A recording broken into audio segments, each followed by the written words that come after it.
Hello friends, आप देख रहे हैं मास डायनामिक और आज हम आपको बताएंगे दिल्ली मुंबई एक्सप्रेसवे के बारे में। तो चलिए शुरू करते हैं। दिल्ली मुंबई एक्सप्रेसवे देश का सबसे लंबा, सबसे महंगा और सबसे एडवांस्ड एक्सप्रेसवे होगा बनने के बाद। इसकी लंबाई 1250 किलोमीटर होगी और ये 5 स्टेट्स से पास करेगा: हरियाणा, राजस्थान, मध्य प्रदेश, गुजरात और महाराष्ट्र।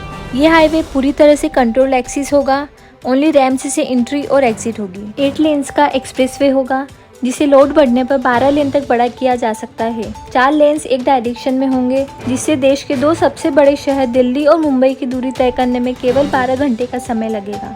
इसकी कंस्ट्रक्शन बहुत तेजी से चल रही है और 2023 तक ही पूरा हो जाएगा। 2 एक्सटेंशन भी बनाए जाएंगे दोनों एंड्स पर। पहला दिल्ली साइड में होगा 60 किलोमीटर लंबा जो सराय काले खां को एक्सप्रेसवे से लिंक करेगा। दूसरा मुंबई साइड में होगा 90 किलोमीटर लंबा जो कि नवी मुंबई में जवाहरलाल नेहरू पोर्ट को, जो कि एक इम्पोर्टेंट पोर्ट है इंडिया का, उसको एक्सप्रेसवे से कनेक्ट करेगा विरार में।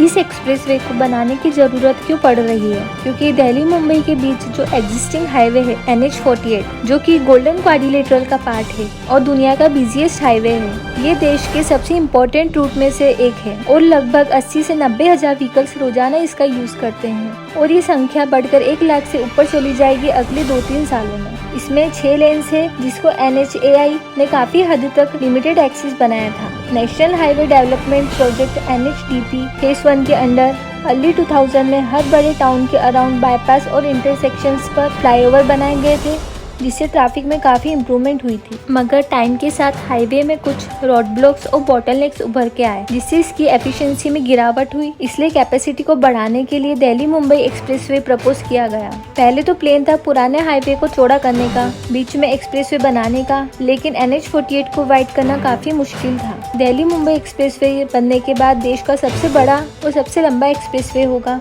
आगरा लखनऊ एक्सप्रेसवे से 4 गुना लंबा। इस हाईवे पर ऑटोमेटिक नंबर प्लेट सेंसर लगाए जाएंगे ताकि लोगों को टोल पर रुकने की जरूरत नहीं पड़ेगी और चलती गाड़ी से ही टोल टैक्स की वसूली हो जाएगी। इस एक्सप्रेसवे को NHAI यानी national highway authority of India execute कर रही है। ये पूरा एक्सप्रेसवे टोटल 52 पैकेज में डिवाइड है जिसमें 4 सेक्शंस आते हैं। फर्स्ट सेक्शन है DND फरीदाबाद के MP जिसकी लंबाई 59 किलोमीटर की है। सेकंड सेक्शन है सोहना टू वडोदरा। ये सेक्शन इस एक्सप्रेसवे का सबसे बड़ा सेक्शन है। इसकी लंबाई 844 किलोमीटर है। Third section Vadodara to Virar जिसकी लंबाई 356 किलोमीटर है। फोर्थ सेक्शन है विरार टू JNPT जिसकी लंबाई 92 किलोमीटर है। टोटल 1250 की लंबाई है जिसमें 80 किलोमीटर हरियाणा में है, राजस्थान में 380 किलोमीटर, मध्य प्रदेश में 370 किलोमीटर, गुजरात में 300 किलोमीटर और महाराष्ट्र में 120 किलोमीटर की लेंथ आएगी। इसके बनने से दिल्ली और मुंबई के बीच 150 किलोमीटर का डिस्टेंस कम होगा और ट्रेवल टाइम 24 घंटे से 12 घंटे हो जाएगा। दिल्ली से वडोदरा के 9 घंटे लगेंगे 18 घंटे से कम होकर। इस एक्सप्रेसवे में 120 किलोमीटर पर आवर की स्पीड लिमिट रखी जाएगी। पूरा प्रोजेक्ट भारतमाला परियोजना का पार्ट है जो कि इंडिया का biggest road infrastructure development programme है। इस एक्सप्रेसवे की कॉस्ट 1 लाख करोड़ रुपए होगी जिसमें 60,000 करोड़ रुपए कंस्ट्रक्शन में लगेंगे और बाकी 40,000 करोड़ लैंड एक्विजिशन में। कंस्ट्रक्शन को 2 भागों में किया जा रहा है, पहला मुंबई वडोदरा और दूसरा दिल्ली वडोदरा। मुंबई वडोदरा पार्ट में कंक्रीट पेवमेंट इस्तेमाल होगी और दिल्ली वडोदरा पार्ट में एस्फाल्ट पेवमेंट इस्तेमाल होगी। मुंबई वडोदरा पार्ट में हाइब्रिड एन्युटी मॉडल का इस्तेमाल होगा, मतलब प्रोजेक्ट की 40% फंडिंग गवर्नमेंट देगी और बाकी 60% फंडिंग कॉन्ट्रैक्टर खुद लगाएंगे। फिर कॉन्ट्रैक्ट पूरा होने के बाद कॉन्ट्रैक्टर्स को एनुअल कंपनसेशन मिलेगा कुछ टाइम के लिए। इसका अमाउंट और टाइम पीरियड पहले से ही डिसाइड किया जाएगा। और दिल्ली वडोदरा पार्ट को engineering, procurement and construction EPC mode से बनाया जाएगा। इसका मतलब कॉन्ट्रैक्टर्स के पास सारी रिस्पॉन्सिबिलिटी होगी, मतलब डिजाइनिंग से लेकर कंस्ट्रक्शन तक। फिर पूरा होने के बाद प्रोजेक्ट को गवर्नमेंट को सौंप दिया जाएगा। इन दोनों ही मॉडल्स में टोल गवर्नमेंट ही कलेक्ट करेगी। 2019 में कंस्ट्रक्शन शुरू हुई थी और 2023 तक का टारगेट रखा गया है कंप्लीशन का। Benefits of expressway: number 1, travel time. एक जगह से दूसरी जगह जाने में जो समय लगता था उसमें काफी इम्प्रूवमेंट होगा। जैसे कि दिल्ली से जयपुर 1.5 घंटे का समय बचेगा, दिल्ली से अहमदाबाद में 5 घंटे का समय बचेगा,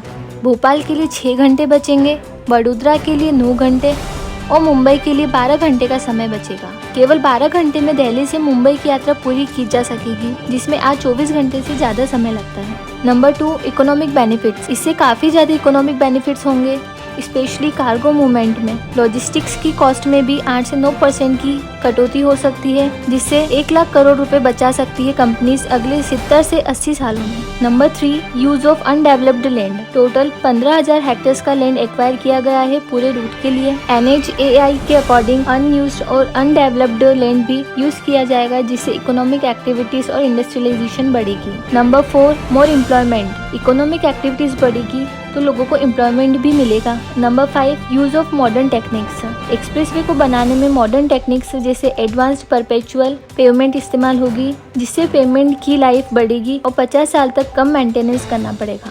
कंस्ट्रक्शन में 5 लाख टन का स्टील यूज होगा और 35 लाख टन का सीमेंट। और भी बहुत सारे बेनिफिट्स है इस एक्सप्रेसवे के, जैसे कि NHAI के अकॉर्डिंग 73 वेसाइड एमिनिटीज बनाई जाएगी हर 40 से 50 किलोमीटर की दूरी में। इनमें hotels, restaurants, convenience stores, petrol pumps, toilets और कई जगह पर हेलीपैड्स भी होंगे इमरजेंसी सर्विसेज के लिए। इसके बाद पूरे रूट में 43 इंटरचेंजेस भी है। एक्सप्रेसवे का थोड़ा पार्ट टाइगर पैसेज में भी होकर गुजरेगा, जिसमें रणथंबोर नेशनल पार्क और Ramgarh Vishdhari wild life sanctuary है, जिससे वाइल्ड लाइफ को थोड़ा नुकसान भी हो सकता है। एक्सप्रेसवे से कम प्रॉब्लम्स हो एनिमल्स के लिए, इसके लिए NHAI ने इनके लिए 8 वाइल्ड लाइफ क्रॉसिंग्स बनाई है, जिसमें 3 एनिमल अंडरपासेस और 5 एनिमल ओवरपासेस शामिल होंगे, जो कि 7 किलोमीटर की कंबाइंड लेंथ में बनेंगे। इनकी मदद से एनिमल्स एक्सप्रेसवे को आसानी से क्रॉस कर पाएंगे। हजारों पेड़ भी काटे गए हैं, जो नेशनल पार्क्स के लिए बुरी खबर है। NHAI के अनुसार 15 लाख नए पेड़ भी लगाए जाएंगे। एक्सप्रेसवे बनने से ईंधन की खपत कम होगी। एस्टीमेट के अनुसार करीब 32 करोड़ लीटर का फ्यूल बचेगा हर साल, जिससे करीब 85 करोड़ किलोग्राम की कार्बन डाइऑक्साइड एमिशन कम होगी।